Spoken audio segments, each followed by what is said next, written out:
നമസ്കാരം. 4 വയസ്സുകാരിയെ ലൈംഗികാതിക്രമത്തിന് ഇരയാക്കിയ സംഭവത്തിൽ CPIM നേതാവിനെതിരെ പോക്സോ വകുപ്പ് ചുമത്തി പോലീസ് കേസെടുത്തു. CPIM ബ്രാഞ്ച് കമ്മിറ്റി അംഗം BK സുബ്രഹ്മണ്യനെതിരെയായിരുന്നു കേസെടുത്തത്.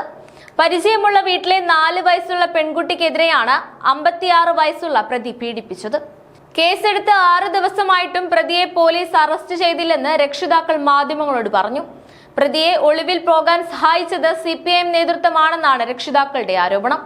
ജനുവരി 12 ഞായറാഴ്ചയായിരുന്നു കേസിന് ആസ്പദമായ സംഭവം നടക്കുന്നത്. വീട്ടിലെത്തിയ കുഞ്ഞ് പെട്ടെന്ന് ഭയത്തോടെ പെരുമാറുന്നതും പേടിച്ച് മാറിയിരിക്കുന്നതും അമ്മയുടെ ശ്രദ്ധയിൽപ്പെട്ടിരുന്നു. എന്നാൽ കുഞ്ഞിനെ കുളിപ്പിക്കുമ്പോഴാണ് അമ്മ പീഡന വിവരം അറിയുന്നത്. കുഞ്ഞിന്റെ നെഞ്ചത്ത് പാട് കണ്ടെത്തി. കുഞ്ഞിനെ മൂത്രമൊഴിക്കാൻ അസ്വസ്ഥതയും വേദനയും അനുഭവപ്പെട്ടപ്പോൾ സംശയം തോന്നിയ അമ്മ സ്വകാര്യ ഭാഗങ്ങളിൽ നടത്തിയ പരിശോധനയിലാണ് കുഞ്ഞിനെ പീഡിപ്പിച്ച വിവരം അറിയുന്നത്.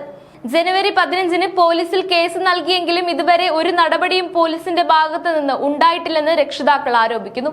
മെഡിക്കൽ റിപ്പോർട്ടിൽ കുട്ടിക്ക് പീഡനമേറ്റ വിവരം സ്ഥിരീകരിച്ചിട്ടും പോലീസ് നടപടിയെടുത്തില്ലെന്നും ആക്ഷേപമുണ്ട്. പ്രതി ഒളിവിലാണെന്നാണ് പോലീസ് നൽകുന്ന വിശദീകരണം.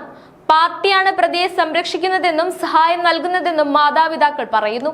കേസിൽ നിന്നും പിന്മാറിയില്ലെങ്കിൽ കൊന്നുകളയുമെന്നടക്കമുള്ള ഭീഷണി പ്രതിയുടെ മക്കൾ മുഴക്കിയെന്നും കുഞ്ഞിന്റെ രക്ഷിതാക്കൾ ആരോപിക്കുന്നു. ജോലിക്ക് പോകാനോ അത്യാവശ്യത്തിന് പുറത്തിറങ്ങാനോ കഴിയാത്ത അവസ്ഥയാണെന്നും പിതാവ് പറയുന്നു. ഒപ്പം കേസിൽ നിന്ന് പിന്മാറാൻ വാഗ്ദാനങ്ങൾ നൽകി സ്വാധീനിക്കാനും പ്രതിയുടെ ഭാഗത്തു നിന്ന് ശ്രമം നടക്കുന്നുണ്ട്. കുട്ടിയുടെ രക്ഷിതാക്കൾ CWCക്ക് പരാതി നൽകിയിരുന്നു. ഇത് പ്രകാരം മജിസ്ട്രേറ്റ് കുട്ടിയുടെ രഹസ്യമൊഴി രേഖപ്പെടുത്തിയിട്ടുണ്ട്. അന്വേഷണത്തിൽ തൃപ്തരല്ല എന്നാണ് രക്ഷിതാക്കൾ ആവർത്തിച്ച് പറയുന്നത്.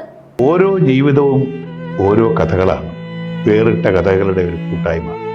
വേണമെങ്കിൽ നമുക്കതിനെ ഒരു നോവലെന്ന് പേരിടാം.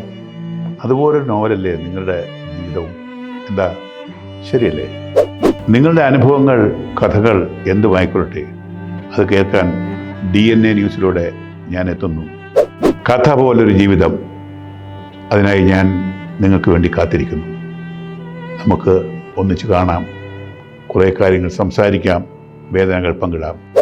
നിങ്ങളുടെ വിഷയങ്ങൾ, അനുഭവങ്ങൾ അത് ഞങ്ങളെ അറിയിക്കേണ്ട വിലാസം താഴെ കൊടുക്കുന്നു.